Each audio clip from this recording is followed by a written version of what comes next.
pointed out earlier, it's about finding happiness in finding and doing work that you love. And what made it memorable was because it was very the uncertainties plus the reward.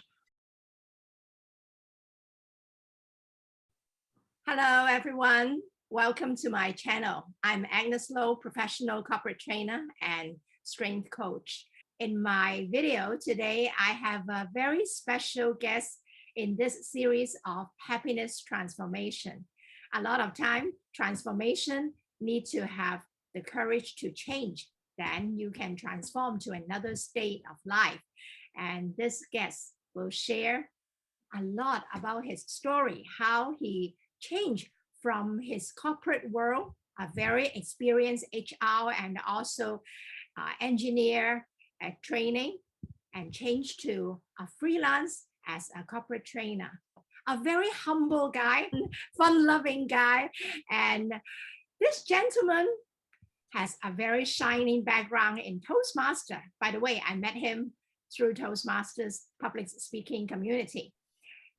He was the champion representing Hong Kong and competed in the United States twice and also in Canada in 2003, 2005, and also 2009. Multiple times of district champion, including international speech, evaluation, and table topic contests as well.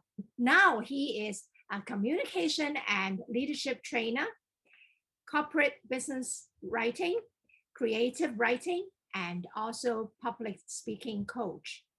He is now studying Doctor of Philosophy, PhD English candidate. Thank you very much for coming to my channel, and it's our great honor. Please introduce yourself, Donald.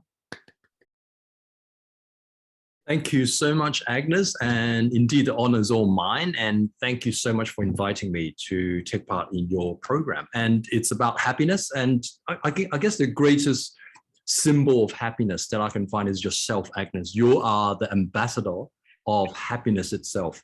So seeing you and seeing how well you've done in your life and career is an inspiration to everyone out there. And I, for one, has been inspired by your progress as well as your sharing on social media. So thank you so much, Agnes. So for me, I chose the topic of having the courage to change is because that represents my career pathing right through from the time I graduated as an engineer. And even at that point in time, I realized, actually in the second year of my engineering studies, I realized that engineering wasn't really the kind of career that I wanted, but having the, as they say, the escalation of commitment where I've already spent X number of years studying for mechanical engineering degree, I embarked on a career in construction. And although I did enjoy the time spent and the training as an engineer, I found that once I moved to a utilities company, which is CLP Power, I realized that my strengths was not really in the technical aspects of engineering, and that was also being recognized by other people in the company itself. And the opportunity arrived or came that led me to then move away from the technical work or activities within the company to a more soft skill focused career where there was a lot of liaison work, communications work, and I just gravitated from engineering to communications work within CLP. So I found that a lot more rewarding. And when I left CLP Power at that time, I then embarked on the corporate affairs and where I was working in the British American Tobacco Company. And of course, it's a very controversial industry itself. So the challenges presented there allowed me to then gain a foothold in the public affairs and corporate affairs industry, meeting people within the industry, as well as engaging in works, both in terms of the media, as well as the community liaison work. And one thing led to another. I then moved to the railway industry, as well as the and thereafter to Octopus. And after I left Octopus, I went to work for West Kowloon Cultural District Authority, so which is an entirely different industry itself, arts and culture, where I was working in both internal communications, human resources, as well as training and leadership development. And I spent a few years in West Kowloon Cultural District there. Enjoyed my time there immensely. I opened my horizon to arts and culture. And thereafter, I then joined KPMG in leadership training, as well as in the succession planning aspects for the firm itself. So that's just a very brief highlight of my career over 20 years. And as you can imagine, is not a typical career path by any means, certainly not for an engineer, not for somebody who's working primarily in communications, not for somebody working in human resources, nor for anybody working in training development. So I've sort of worked across the different competencies and the different industries. And so I've seen a lot, been exposed to quite a fair bit. And the key takeaway for myself, it's really to know when the time to change, and then having that courage to take that step and the leap of faith. And to, as Agnes pointed out earlier, it's about finding happiness and the reward in finding and doing work that you love, which then actually led me to leave KPMG and then do studying as well as freelance work, which is... Listening to your background, we can hear that there are so many changes from different company, and also now you land on freelance as your own business. This is really great. Donald, talking about the leap of faith and also the change, can you share with us any part of your life that you have some breakthrough that makes you feel that, yeah, I can do it. I can do it. So can you share with us? Yeah. Yes, certainly, Agnes. Thank you for the question. And whilst I don't make a conscious effort to change or plan for change, but I only have to look back at my photo album taken over the past 20 years to then note the moments in time when I did make a radical change. For example, like going from an engineer to leaving the engineering field. And at the time, I remember I took up MBA studies.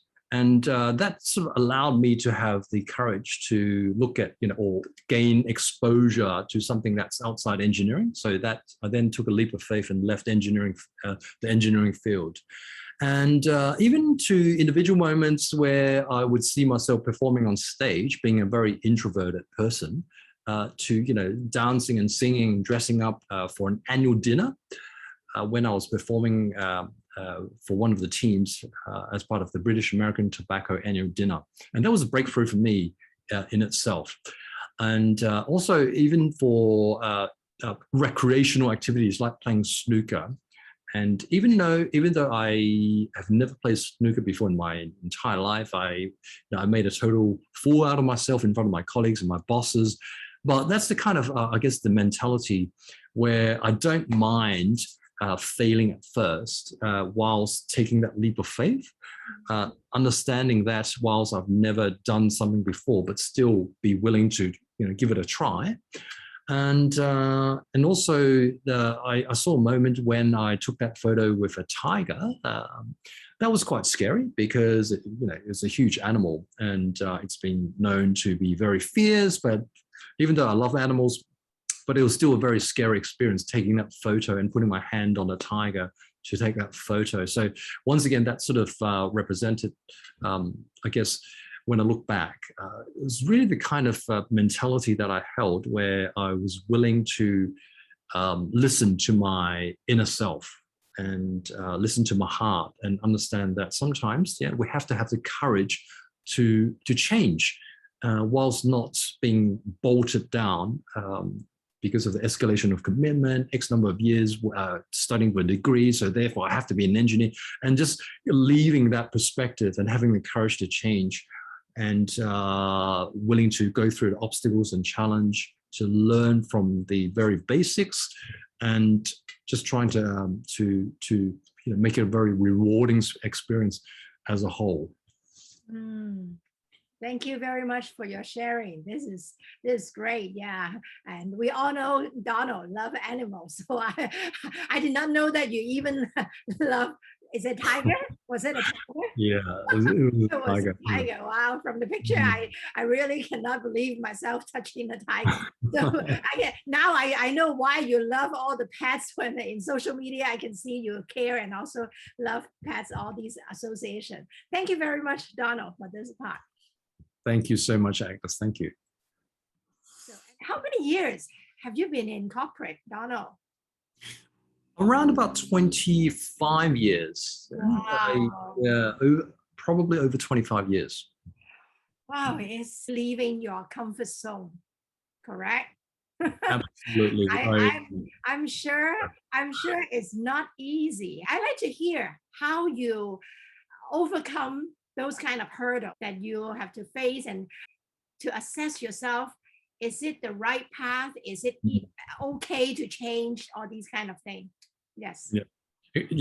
Very well put, Agnes. And in fact, it was a challenge every step of the way, because all the changes that I've mentioned, whether it's a change in company or a change in industry itself, or just leaving full-time work like now, it wasn't pre-planned, to be honest. I didn't tell myself that I'm going to work for this company for, say, 3 years and then I'm going to change.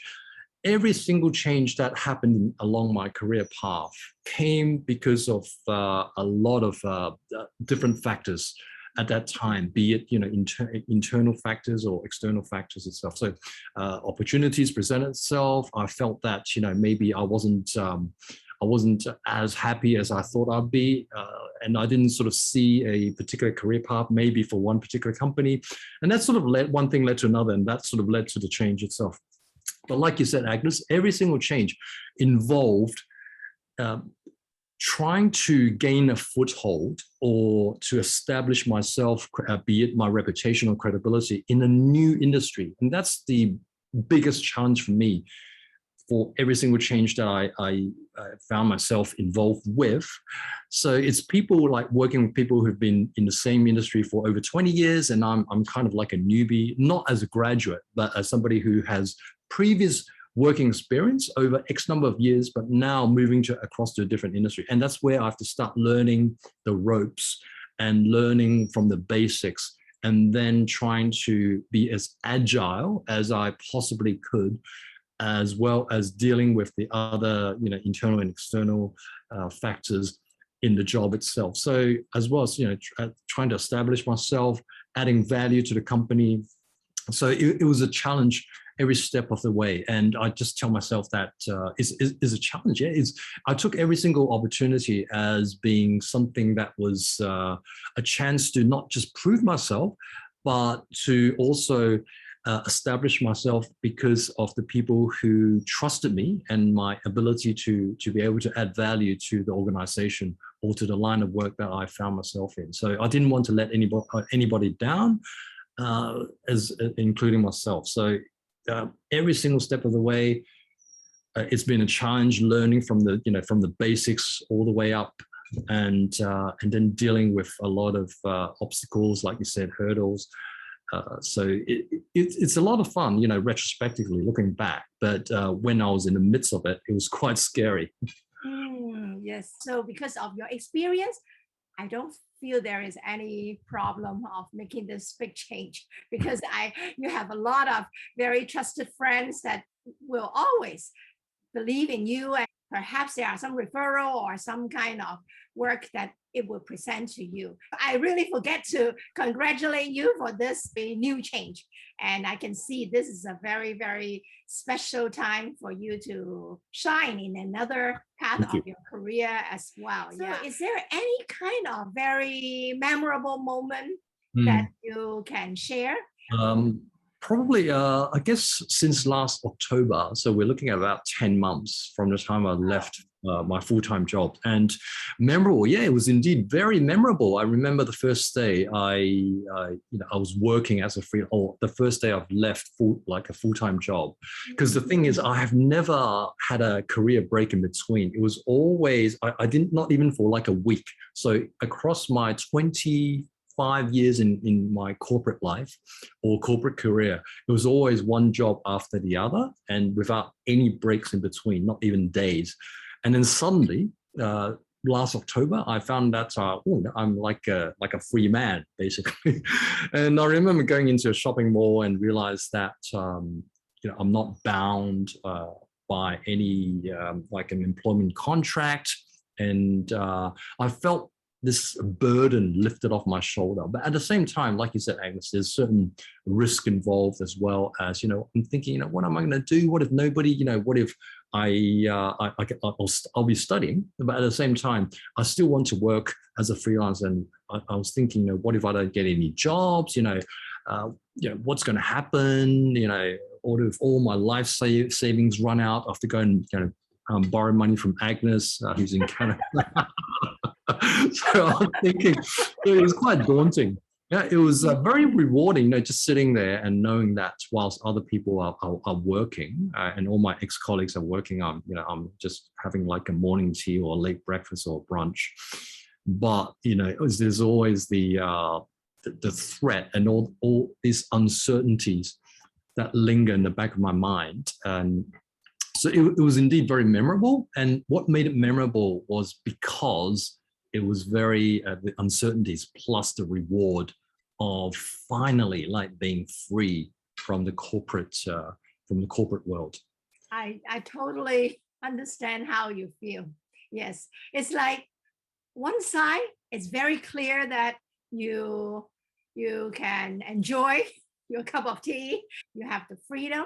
I think the fine line is whether your purpose and what you are choosing is something that you are looking forward to empower people and inspire people. And I can see Donald is a really great figure, a humble guy with a lot of charisma and also with a lot of knowledge, and definitely will bring another level to different companies. Any people that you really in your path that transform you, help you to the transformation, that you have this courage of change? Yeah, I think many people along my career path who have made me the person I am today, and be it whether it was deliberate or inadvertent. So all my previous supervisors and bosses and managers and people who offered me opportunities, basically, and all my previous supervisors in the companies that I've worked for, and I've learned so much from all of them, obviously, because each time I changed to a new company, it also came with being involved with a new industry itself. So they were very patient to take me through. And of course, with the support of my family, who allowed me to actually, step out of a full-time job, and having the faith in me to know that, to pursue what I now believe to be, where I want to be. So I think there's two learnings I also want to share. One is to do with ever since I've left the corporate world. One of the learning that I want to share is that I have since understood a person's worth is when I sort of work as a freelance, you determine your own worth. It's not really monetary terms, but also what you stand for and the reputation that you want to project. But when you're working for a company, your worth is more or less dictated by your supervisor, or how people see you in that company, or your job role, or your job title, or how much money you make. But since leaving that, I realized that my own self-worth is really determined by how much I'm willing to engage in certain services. And if people are willing to take you on and they trust your ability to add value as a freelance, and that's how you establish your credibility. So for people who do, who've put their faith in me to be able to deliver value, I do thank them as well. So once again, all my previous supervisors and people who have been very patient with me, my friends in Toastmasters. Of course, I wouldn't be here without them because of all the communications and leadership skill sets I've learned along the way in Toastmasters, as well as my friends and family members who've been very supportive and for their trust and belief in what I can do. Yeah, I did not know exactly what you are doing right now. Please share about your service with us. Yeah. Thank you, Agnes, once again. So I guess what I'm doing now is, I guess, two streams. One stream would be in the training field, where I would provide communications training as well as coaching service. So communications mean presentations, which could include presentation skills and also business writing, as well as I'm also acting as a coach for certain companies or individuals within a company who are working in, for example, in branding or corporate communications. So a one-on-one coaching, as well as a class-size presentation and communications and business writing training. And the other stream, what I am doing currently or have been engaged with, is on copywriting. So I would offer my service as a copywriter for companies who need to generate corporate literature, which could include annual report, sustainability report, interim report, financial report, but not the technicalities of finance, but more in terms of the text and what needs to go out to the public, as well as internal communications, newsletters, external newsletters that encapsulate the achievements of companies who want to broadcast their written text to like a social media platform or to their shareholders or stakeholders. So two streams, training, coaching, one stream, and the second stream would be on copywriting. Okay, very clear. So I'm sure if any particular individual or corporate need your help, they can contact you. So this is Donald's contact, LinkedIn, and also email as well can contact you, right? Okay, that's great. Yeah, in this session, we are very happy to hear Donald share about his story. It really inspires us to have the courage to change. Donald, I wish you to have all the success and go very, very far ahead. So I love to hear your next chapter of more success and more stories in your new chapter. Thank you so much. Thanks for the opportunity and also to take part in your program. It's my honor and I feel very privileged. Oh, it's really my honor. I'm sure a lot of people really like to learn this courage to change, because this is one thing very big, and definitely it's important to be happy, and this is the meaningful transformation. This is how I feel. Okay, so if anyone liked this video, and make sure give a thumbs up to this video, and also follow my channel, subscribe, and also turn on the notification bell so you will know next time who will be my guest. So I wish everyone have a very good week and see you next time. Thank you very much, Donald, and all the best to you. Okay, bye-bye. Bye.